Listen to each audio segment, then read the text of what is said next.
आज की शुरुआत अंतर्राष्ट्रीय महिला दिवस की शुभकामनाओं से होगी। वैसे आप हर वर्ष महिला दिवस के अवसर पर कुछ दो चार लाइनें फेसबुक पर लिखते ही होंगे, लेकिन क्या आपको अंतर्राष्ट्रीय महिला दिवस के इतिहास के बारे में जानकारी है? क्या आप उस महिला के बारे में जानते हैं जिसने पूरे विश्व की महिलाओं के लिए लड़ाई लड़ा? क्या आप जानते हैं कि पहली बार महिला दिवस का कॉन्सेप्ट कहां से निकला? क्या आप जानते हैं कि जिस महिला ने पूरे विश्व की महिलाओं के लिए लड़ाई लड़ा, उसे अपने अंतिम दिनों में निर्वासन क्यों झेलना पड़ा? जिस महिला को हम पूरे विश्व में महिलाओं की लड़ाई लड़ने वाली एक देवी के रूप में जानते हैं, उसे अपने अंतिम दिनों में देश निकाला का दंड झेलना पड़ा। आज आपको अंतर्राष्ट्रीय महिला दिवस की कहानी शुरुआत से बताएंगे। नमस्कार, मेरा नाम है मोहित कुमार सिंह और आप देख रहे हैं जनता जंक्शन का विशेष कार्यक्रम अतीत। अंतर्राष्ट्रीय महिला दिवस की कहानी को समझने के लिए हमें सबसे पहले महिला दिवस कहां से आया इसे समझना होगा।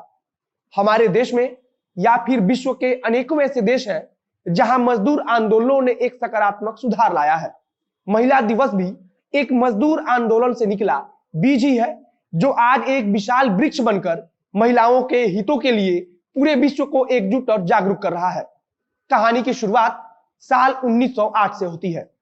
हमारे भारत से हजारों किलोमीटर दूर एक यूरोपीय देश अमेरिका में इसकी नींव पड़ी। अमेरिका का न्यूयॉर्क शहर इसका केंद्र कहा जा सकता है। अगर आप 1900 के इस समय को इतिहास में महिलाओं के लिहाज से पढ़ेंगे तो आपको पता चलेगा कि यह वो समय था जब पूरे विश्व से महिलाएं अपने हितों के लिए निकलकर समाज के सामने आ रही थी। भारत में भी रूढ़िवाद सोच के प्रति एक प्रकार से सामाजिक युद्ध छिड़ा हुआ था, लेकिन भारत से हजारों किलोमीटर दूर न्यूयॉर्क में कुछ ऐसा होने वाला था जो पूरे विश्व में एक नजीर के रूप में स्थापित होने वाला था। अमेरिका के न्यूयॉर्क में उस समय लगभग 15,000 महिलाओं ने एक पैदल मार्च निकाला। उस समय यह एक मजदूर आंदोलन था, लेकिन इसमें मांग महिलाओं के हितों को ध्यान में रखकर की जा रही थी।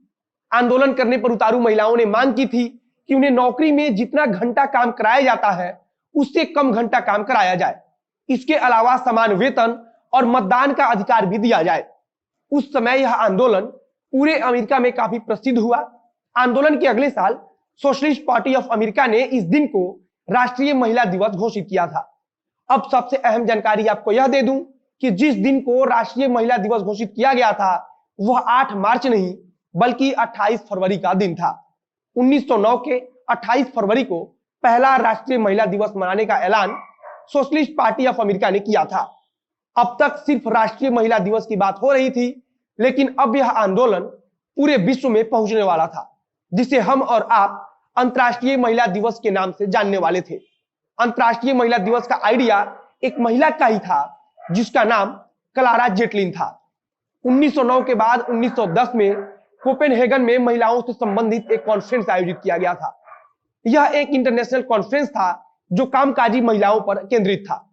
कामकाजी महिला का मतलब कि वह महिला जो उस समय नौकरी पेशा में थी। उस अंतर्राष्ट्रीय कॉन्फ्रेंस में 17 देशों की 100 महिलाएं शामिल थी। उसी कॉन्फ्रेंस में क्लारा जेटकिन ने अंतर्राष्ट्रीय महिला दिवस मनाने का सुझाव दिया और उस सुझाव का सभी ने समर्थन भी किया था। इसके एक साल बाद 1911 में ऑस्ट्रिया, जर्मनी, डेनमार्क और स्विट्जरलैंड में पहली बार अंतर्राष्ट्रीय महिला दिवस मनाया गया। आप कह सकते हैं कि यह महिलाओं के हक की दूसरी जीत थी, क्योंकि पहली जीत 1908 में अमेरिका के न्यूयॉर्क में हुए आंदोलन के दौरान मिल चुकी थी।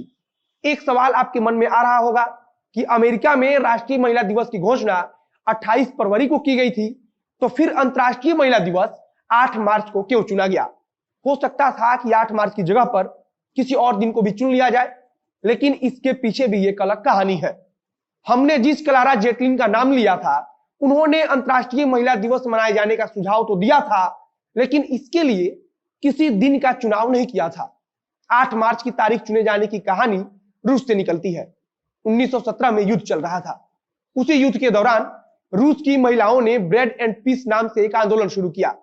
महिलाओं ने रोटी और शांति के लिए यह आंदोलन शुरू किया था। महिलाओं द्वारा किए जाने वाले हड़ताल ने इतना बड़ा असर छोड़ा कि वहां के सम्राट निकोलस अपना पद छोड़ने के लिए राजी हो गए। उसी समय देश की अंतरिम सरकार ने महिलाओं को मतदान का अधिकार भी दे दिया। महिलाओं द्वारा यह हड़ताल जूलियन कैलेंडर के अनुसार 23 फरवरी को शुरू की गई थी। उस समय रूस के अंदर जूलियन कैलेंडर का इस्तेमाल होता था, लेकिन ग्रेगोरियन कैलेंडर के अनुसार उस दिन 8 मार्च था। इसी के बाद से 8 मार्च को अंतर्राष्ट्रीय महिला दिवस के रूप में मनाया जाने लगा। अब बात कर लेते हैं उस महिला के बारे में जिनके बिना शायद आज हम अंतर्राष्ट्रीय महिला दिवस ना मना रहे होते। हम बात कर रहे हैं क्लारा जेटकिन के बारे में। क्लारा जेटकिन मूल रूप से जर्मनी की नागरिक थी। वो एक राजनीतिज्ञ के साथ साथ महिलाओं के हितों के लिए लड़ने वाली कार्यकर्ता थी।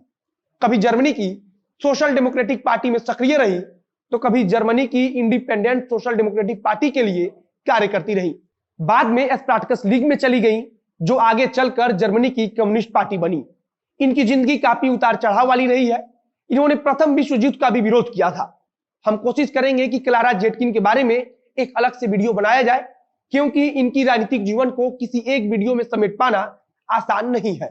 बस इतना जान लीजिए कि दुनिया भर में महिलाओं के हितों के लिए लड़ाई लड़ने वाली क्लारा जेटकिन को उस समय देश छोड़कर जाना पड़ा, जब जर्मनी में एडोल्फ हिटलर के नेतृत्व में नाजी पार्टी का शासन आया। सत्ता में आते ही एडोल्फ हिटलर ने जर्मनी की कम्युनिस्ट पार्टी पर प्रतिबंध लगा दिया। जेटकिन अपने आखिरी समय में निर्वासन के दौरान रूस चली गई। 1933 में मॉस्को के समीप ही उनकी मृत्यु हो गई थी। उनकी अंतिम यात्रा में यूरोप के कई बड़े कम्युनिस्ट नेता शामिल हुए थे, जिसमें स्टालिन से लेकर रूसी क्रांतिकारी लेनिन की विधवा पत्नी तक शामिल थी। मरणोपरांत क्लारा जेटकिन को विश्व भर के अलग अलग देशों ने कई सम्मान दिए हैं, लेकिन विडंबना देखिए कि दुनिया भर में मजदूरों और महिलाओं के लिए लड़ाई लड़ने वाली महिला को मृत्यु के बाद भी अपने देश की जमीन नसीब नहीं हो सकी। एक बार पुनः आपको अंतर्राष्ट्रीय महिला दिवस की शुभकामनाएं। आज की वीडियो को यहीं पर समाप्त करते हैं।